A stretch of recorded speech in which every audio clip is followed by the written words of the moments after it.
Shalom, shalom, shalom. Elder Boaz here. I've been having a couple of conversations, with some saints that's out in the world, and this is like the fourth conversation I've had on the topic of debt. And typically when I have these kind of conversations, it comes on my spirit to come on and do a video and talk about debt. The scriptures says that the borrower is a servant to the lender, and the rich ruleth over the poor. And when you look at this country, and when you look at what's happening in this country, all of the money that we have is debt. Debt is money. Money is debt. And a lot of people don't understand that when money is created, debt is created. When money is destroyed, meaning that Federal Reserve notes, when money is when debt is paid off, money is destroyed. A lot of people don't know what money is, and they don't know what real, true, biblical money is, because the Most High says that gold and silver is money, but this world says that Federal Reserve notes and paper is money. Now, when you see the debt that we are in as a nation, as a country, trillions of dollars in federal debt, Social Security debt, Medicare, unfunded liabilities, college student debt, credit card debt, mortgage debt. We are in debt up to our eyeballs. And it's amazing how people will say that the solution to a debt problem is to add more debt. The average citizen in this country cannot come up with $500 to save their own life. The average, so I'm talking about Hebrews, Christians, Muslims, I don't care what flavor or what you claim, the average American citizen is broke, dead broke. The average millennial, you talking about people 35 and under, are still living with their parents. It's amazing to speak to the amount of people that are still living at home with mama. Men, grown-ass men. Rebellious ass women. Still living at home with mama. It's amazing to look at it. It's amazing to look at it. In debt, no future, no option, and it's all because it's a majority of there's a lot of reasons why, but one of the critical aspects of a downturn of any society is the money. When the money goes bad, the system goes bad, the morality goes bad, everything goes bad, because you don't have a proper just weights and balances that the scriptures talk about. Many of you, again, are in so much debt, and we live in a debt-fueled society that we lack the discipline to live within our means. Do you know what that means? That means that if you can't afford it, you shouldn't go out and finance it. You see, many people, everything that they have is mortgaged. Their home is mortgaged.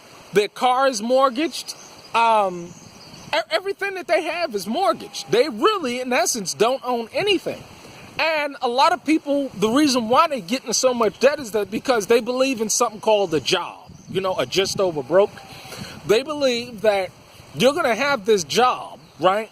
And because you believe in job security. Now, I worked in human resources. Don't you know that the average person or the average corporation, they lay you off 3 to 4 months before you even get the notification that you've been laid off?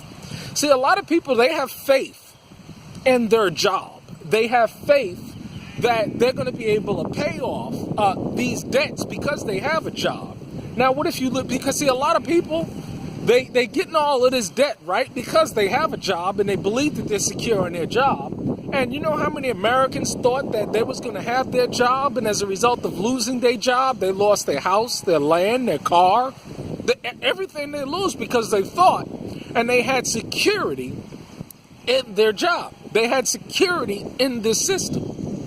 People think that, you know, when there's an economic collapse or there's an economic reset, that all debt will be forgiven. That is, again, a lie. You see, all they're going to do is they're going to roll over. See, the banks are going to get bailed out. The governments and everything is going to be bailed out. But you, the average person that has a whole bunch of debt, you think that your debt is going to be hyperinflated away? No. There's clauses in these mortgages and these contracts that says that they can change the terms and conditions of these debts anytime that they want. Anytime that they want. Meaning that there's a plan that is called something called a bail-in, which means basically is that when there's a collapse or then there's an economic calamity, and it is coming, believe you me, it is coming. People don't believe that they're coming because I watch what they do.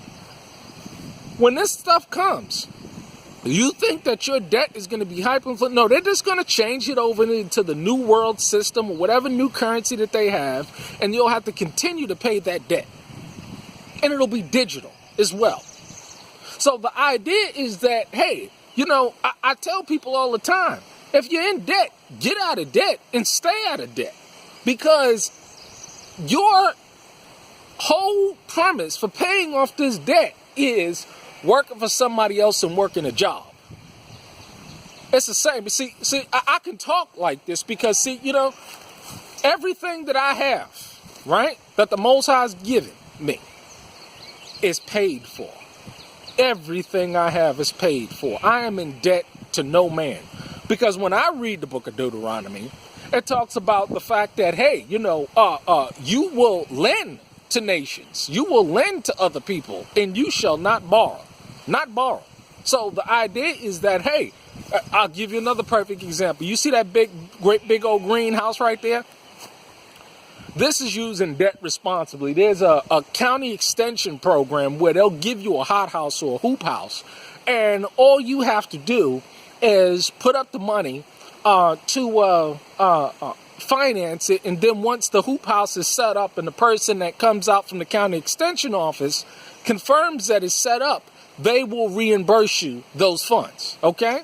So what I did is I went ahead and there was a company called Farm Tech that did the finance. And so basically they said that, listen here, we know that you're confirmed for this this greenhouse grant.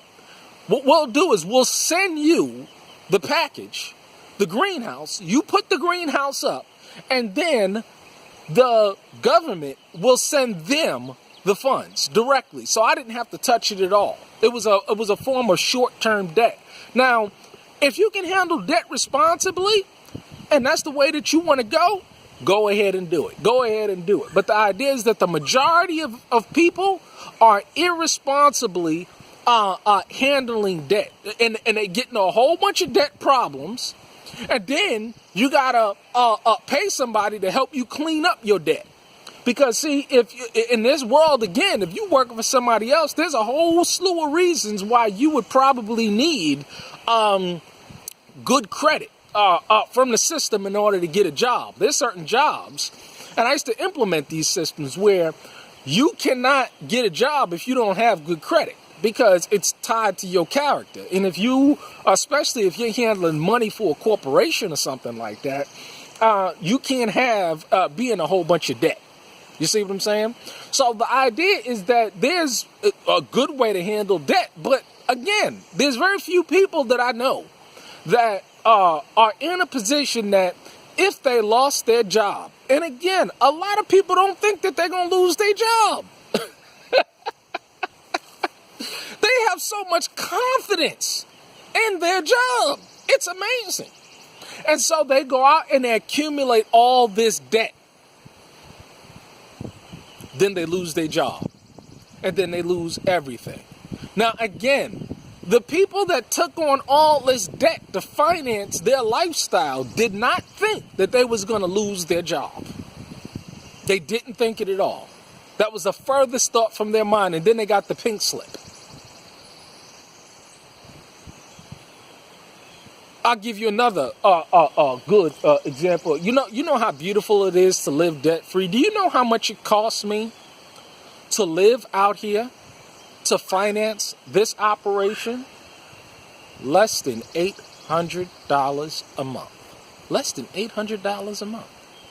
How many people you know can live off of $800 a month? Or less than, I'm saying less than $800 a month. I'm talking about a max of $800 a month. Any given time, it could be $600 a month. And that's just with a $200 electricity bill. See, when you're in a situation where you're not financing all this debt and you don't have all of this debt, then any money that you have coming in outside of basic living expenses, you can save up. Make sure it may take time. It took me a year or two to save up for a riding lawnmower, but I got it. It took me a couple of years to save up for a car or a truck, but I got it. It's taken me a couple of years to save up to do building projects. But I'm getting the material little by little, and then when it comes time to build, I can build out the extension for the what do you call it? The barn where the sheep lay in. I can build extra cabins. You see? Because I'm not going into debt to get it. Hope I was able to say something, encouraging, because, a lot of people, it's sad to see our people. I just posted something on Facebook about the millennials and this debt problem. Get out of debt. Stay out of debt. If you can't handle debt responsibly, don't get into debt. If you can't clean up your debt, your credit, or clean up your debt, pay off your debt, pay off your debt. Because it's funny, hey, student loans, you can't just get out of a student loan. I mean, people even say, oh yeah, you can get out of a student loan. Hey, there's probably even programs for it, but the average person out there who's in $20,000, $30,000 with the student loan debt with a useless degree, hey man, you can't pay that off. You cannot pay that off if you work in a Mickey D's job. Hey, do what you will. But, listen here. The blessings of Deuteronomy, they work for me. They work for me. And so, unless I absolutely have to, and that is, listen, at best, I'll get into a short-term debt type of situation where it's like 3 or 4 months where I know I can pay it back. But other than that, financing something for a year, 5 years, 10 years, nah, that ain't for me. If the Most High ain't blessing me with the resources to get it, then it don't belong to me. It don't belong to me. That's just my position on debt. I like to be clear in my spirit and clear in my mind and not having to worry about, if this happens or if that happens, how am I going to pay this off and how I'm going to pay that off. I don't have to worry about that because I'm not in debt. Because again, the borrower is a servant to the lender, and the rich ruleth over the poor. Are you getting it? Are you getting it? By their fruit you shall know them. You done heard the truth. You done heard the covenant. Shalom.